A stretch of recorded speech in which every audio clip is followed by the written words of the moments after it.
Hey, Lilly, how well do you know this town anyway? Since I spent quite a few of my vacations here up until I entered Yamaku, I'd say I know it fairly well. We used to drive there once a weekend then. How I wish Echo was here to drive us now. I'll quickly take a moment to rub my hands a couple of times, staving off the oddly cold feeling in them. Did you like it up here? I'd say it was nice during winter, but as you can work out, summers get a little too hot for comfort. It's nice and quiet at least. My family's real house is quite far south. When they left Japan, my parents gave it to Akra and I. Only Akra lives there now after my moving into Yamaku. Well, quite certainly describes this place. Though lonely is how I'd put it. Other than the please small town, that's another one. I don't fully understand the meaning of that one. Fuck it. I have the thesaurus. The thesaurus. The thesaurus.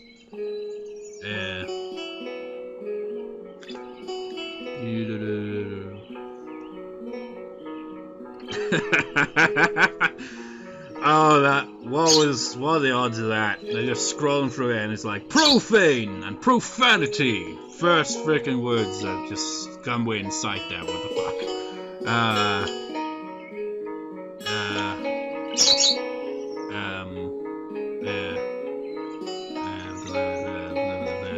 Next page. Next page. Where are you?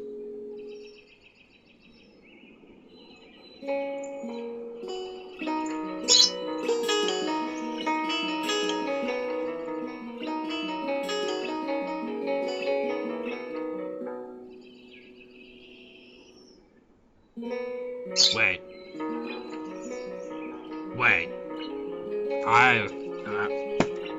Idiots!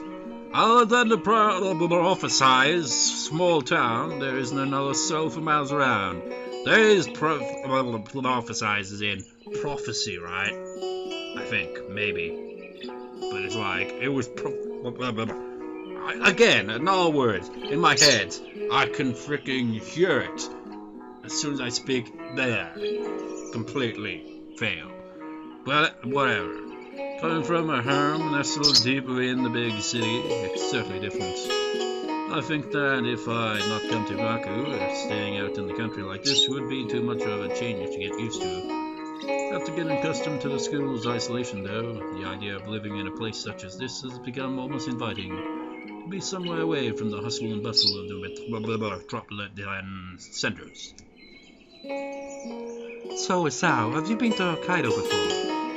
Yeah, I used to live down south and we never had any field trips or holidays up this far. Well, it's a new experience for you then. Yeah, it is. I'm surprised at how nice it feels here. How about you, Hanako? She shakes her head from side to side. It's my first time too. As we continue walking, I begin to feel pins and needles in my legs. It's a little disturbing, given there's no reason for it to be happening. Could you two hold on a moment? I just need to... Is anything wrong? Nah, I've just got pins and needles in... Ooh, here we go again. My vocal cords suddenly become taut as my chest tightens instantaneously. I quickly pull my upper arm over it, trying to quell the shot of pain spreading throughout my entire body. When did this turn into a damn musical? This is serious. Hisao. Lilly's face is only mildly concerned, not knowing the sight which Hanako is recoiling from. I'm fine, just tired. I remove my arm from my chest and force myself to begin walking again. It's just a minor heart flutter, so it'll pass like the others. It only takes a couple of steps before my body violently revolts against me. My legs suddenly begin to give way underneath me, and all tension in my knees seeming to evaporate. Oh shit. Before I can react, they uselessly give way under my weight, leave me just enough time to brace myself and fall onto all fours. Ah! Damn! Hisao! Serious now, as I look up to her, I realize my face is still taut with pain, only adding that much more to her worrying. Hisao! Hanako, tell me what's going on. Hanako, tell me. Hanako quickly moves to my side as Lilly almost panics, having little clue as to exactly how bad a condition I'm in. While she stands there petrified, I lower my face and take a deep breath. I come to a realization that makes me endlessly irritated with my stupid self. Full of the excitement of my new surroundings, and entirely neglecting to take my medications last night or even this morning. Oh, shit. Taking another breath, the acute pain in my chest begins to die down as suddenly as it had arrived. Thank God, thank God, thank God, thank God, and thank God again. As it does, I become acutely aware of the sweat by now pouring off my face and the two scared girls around me. Hisao! I'm fine, Lily, I'm fine. I screw up my brow in an effort to lift myself up. Hanako's arms quickly moving to catch me if I fall as I stumble a bit before regaining my balance. I look to Lily and Hanako, worry written on both their faces. I feel awful, utterly awful. Despite that, you say you're fine, but it's for obvious reasons. I think we should go back. I, realizing the futility of protesting, I look away in frustration. Fine. What?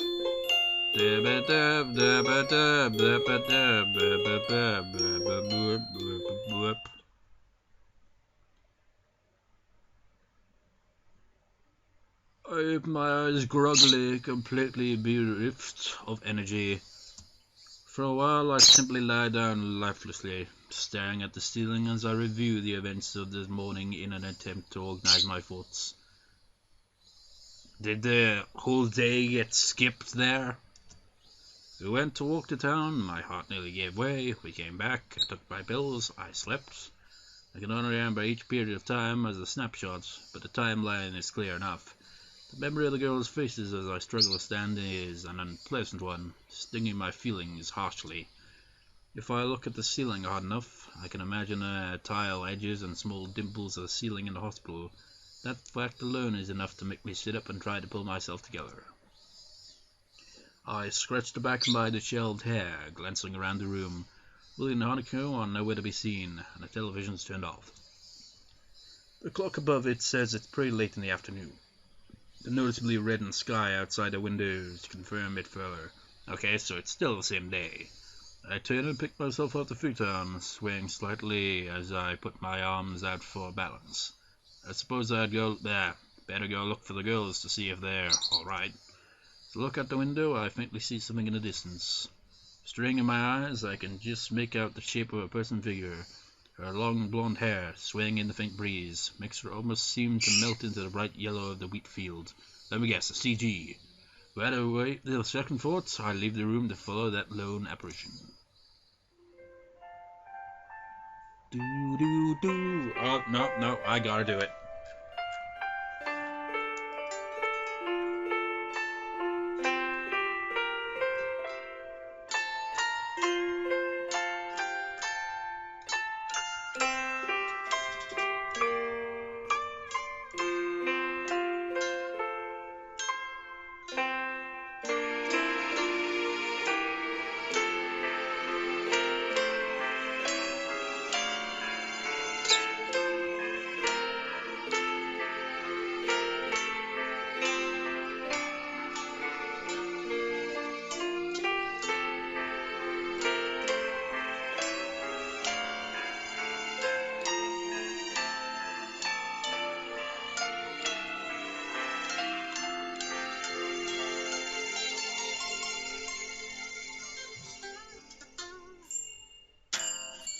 I wonder what key that is, though, because that's a definite key change.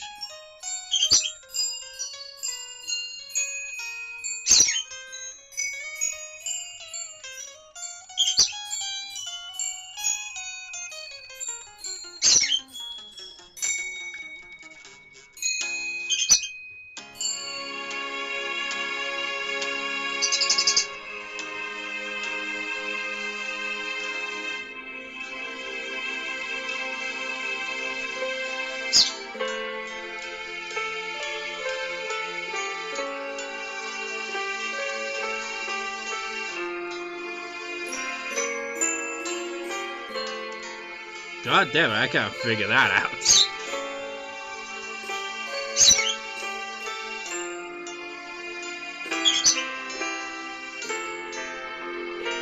Then it goes back to F major, D minor. What was that other key though? I think that would have been either C sharp major or maybe seen as I don't know. Actually, yeah, C sharp or D flat. Probably C sharp, I don't know. Whatever. I just like the track. I just can't figure it. Well, I've got a freaking tab for that, but still. It doesn't really show the full extent of that bit where it kind of goes into that kind of music box kind of sound. Which, speaking of which, whatever happened to that music box?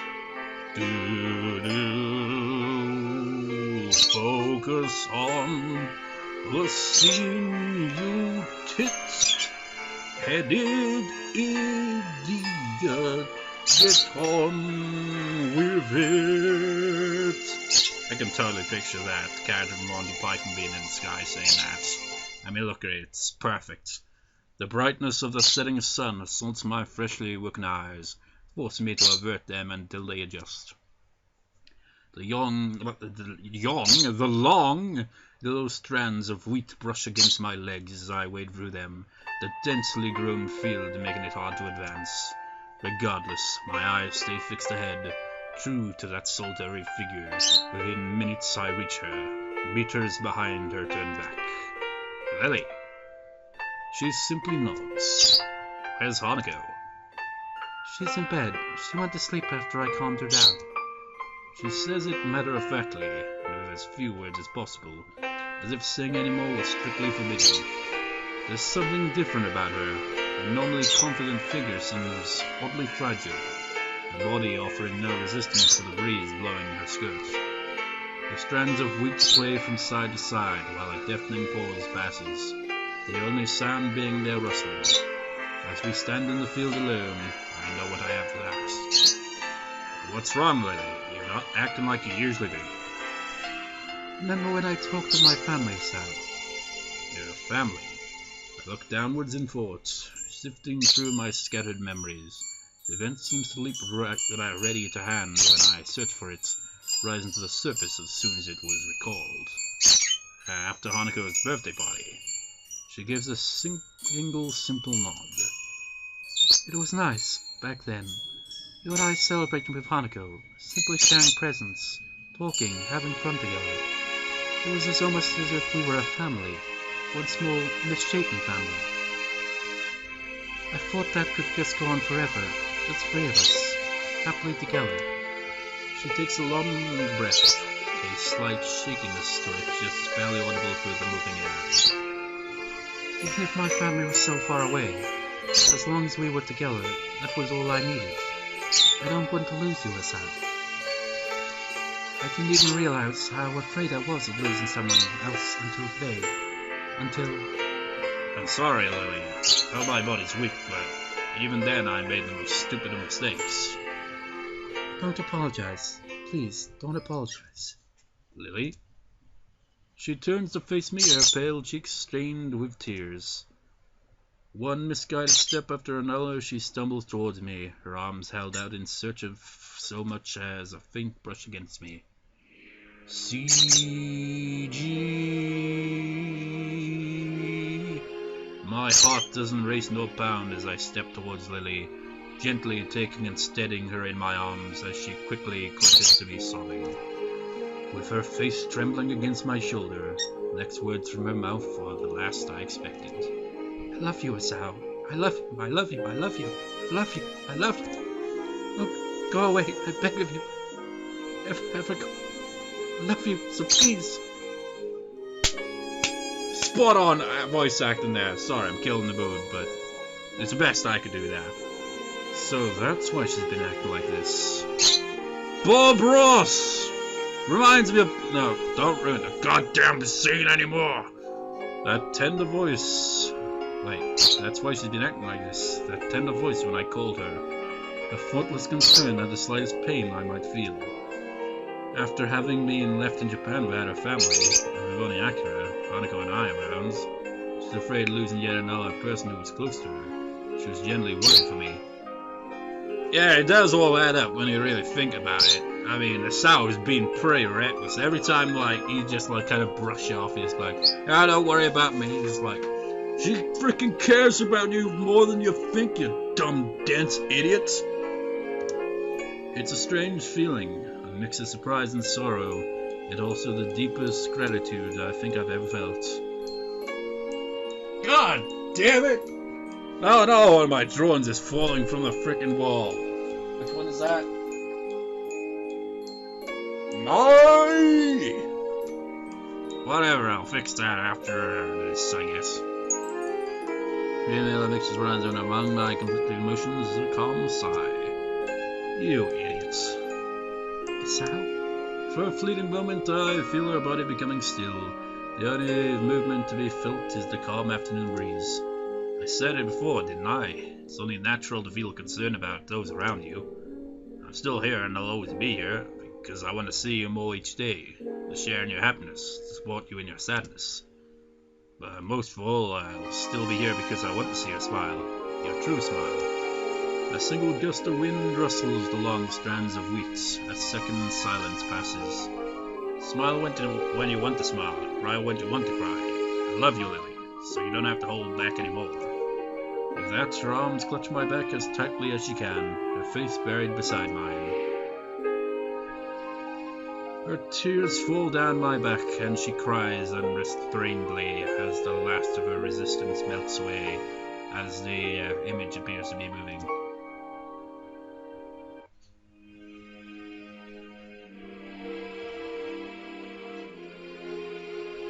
I don't really want to try to voice act that, because I think I can hear someone outside my room and they just be like, what the fuck is with your voice acting?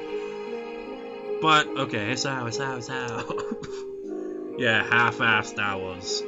I close my eyes and bring my... I mean, I don't mind voice acting like an idiot, but voice acting, you know, like an idiot and trying to do a female voice is just a different thing. I close my eyes and bring my head down to her shoulder, holding her shaken frame tightly.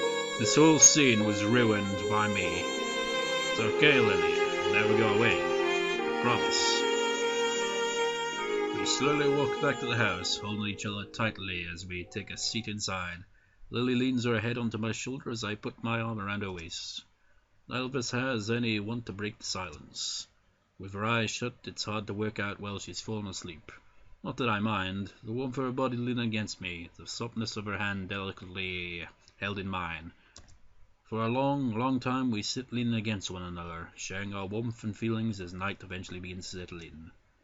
Lily's gentle, soft voice ends the silence. Thank you, Hisao. Thank you? For returning my feelings. Did you think I wouldn't? There was the possibility. I take a deep breath and thought, that much was only my fault.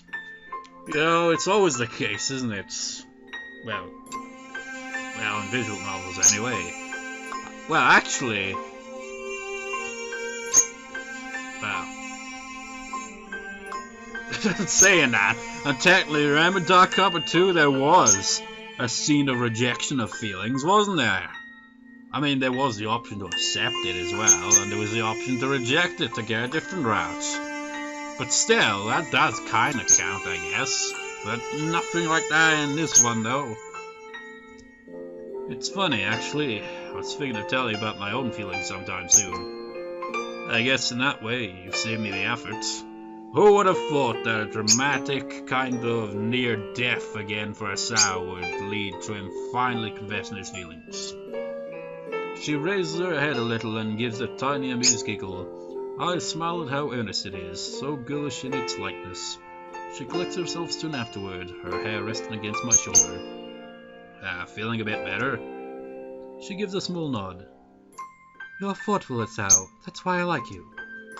I'm sorry I'm like this. As much as I didn't want to make a concern for me, I couldn't do anything to prevent it. Don't apologize for it. Please don't. Lily? Have I ever apologized for my blindness, even once? You can't help the way you were born, Hisao. There's no point in apologizing for who you are. She says this with surprising conviction. In the end, it was perhaps this mentality which spurred her to befriend me in such a short time, in addition to her motherly instincts. She did seem to become trusting very quickly, but I never questioned why. Now it seems obvious that she did so to help me as I went through one of the lowest points in my life. I moved to respond, but cut myself off as I feel her fingers run gently through my hair. I feel the soft and delicate touch moving downwards to trace the contours of my face, her palm finally settling on my cheek. You are a beautiful person, Hisao. Please don't ever apologize for that. For a moment, I'm utterly speechless. I slowly bend my head down, placing a tender kiss on her light, voluminous hair. We're a couple of right old fools, aren't we? We are. After a long calm, she speaks again. Hisao. Yes? I wouldn't mind if you... I feel her hand tensing under mine. Don't tell me we're going to go into one of those scenes already. Trembling slightly, my mouth opens, but try as I might, I can't formulate a response to her proposition. Lily. Before I can say another word, she slips her hand from under mine and tenderly holds the side of my face once more. Please. Please. I give up. Oh, wait, maybe it's just a kiss. Yeah, probably. I mean, one step at a bloody time. I give a peaceful smile, holding her hand against my cheek as I nod a single time. Okay, are we gonna get CG? As I look into her eyes, she leans towards me. Her delicate lips touch mine as she guides herself with her hands.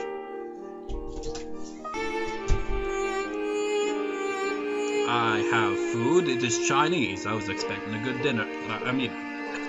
Well, it is a good dinner, I guess. Good enough. I was expecting a cooked dinner. You know what? Freaking sitting here.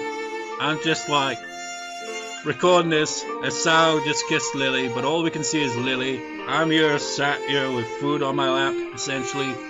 I freaking reminds me of those damn pictures, like, of people like, just like, oh yeah, I was on a date with an anime character or something. This just feels weird. Anyways, she breaks off not a second later, faintly smiling. I have food. I love you, Hisao. We kiss again, this time with both of us meeting the other. While the previous kiss was one of love, this is one of lust. Our tongues meeting and our breathing heavy. Well, that escalated. Don't escalate further, though, man. I want to wrap this freaking part up soon. After precious seconds we part, both our faces well and truly flushed. Both of us bring our fingers to our lips in unison, recalling that fleeting feeling, rapidly becoming buried both by our ages and bashfulness. Lily is the first to shift uncomfortably, though. That face. What is it? Should we get more comfortable? Don't tell me it is. Wait, isn't this the music that always plays in those scenes? Okay. Now that you mention it, this feeling would be a bit too narrow to do much on. Oh my god, they are! Considering the thoughts running through both our minds, it's no small wonder one of us has any measure of foresight left. I take her hands and guide her sideways as I move, the brief and awkward, then sending with both others. Tenderly sitting on the floor opposite each other. As I reach forward to pull her top up, she stops after the music's not even loud enough. As she moves her hands to do the same. God damn it, have food, you sons of bitches! You're shaking. I pause for a moment and look at my hands. Sure enough, they're quivering slightly, but from nervousness or excitement, I'm not sure. I guess I am. So you're as nervous as I am, then? I withdraw my hands and sigh, steadying myself. We have plenty of time, so there's no need to rush this. Yeah, there's no need to rush this. Hisao, I'm just gonna save right here. Scene, in the end or wherever. Letting my heart speak with the... No. I don't want to ruin your image of this music anymore by saying that. Okay, letting my heart speak with my penis. Now you'll maybe never be able to hear that track the same way again. Well, you probably. I mean, if you've played through a freaking Katawa Shoujo, this is probably the type of scene that you picture this music, because it always plays during these scenes. But anyways, I guess I'll see you next time, viewers. See you next time.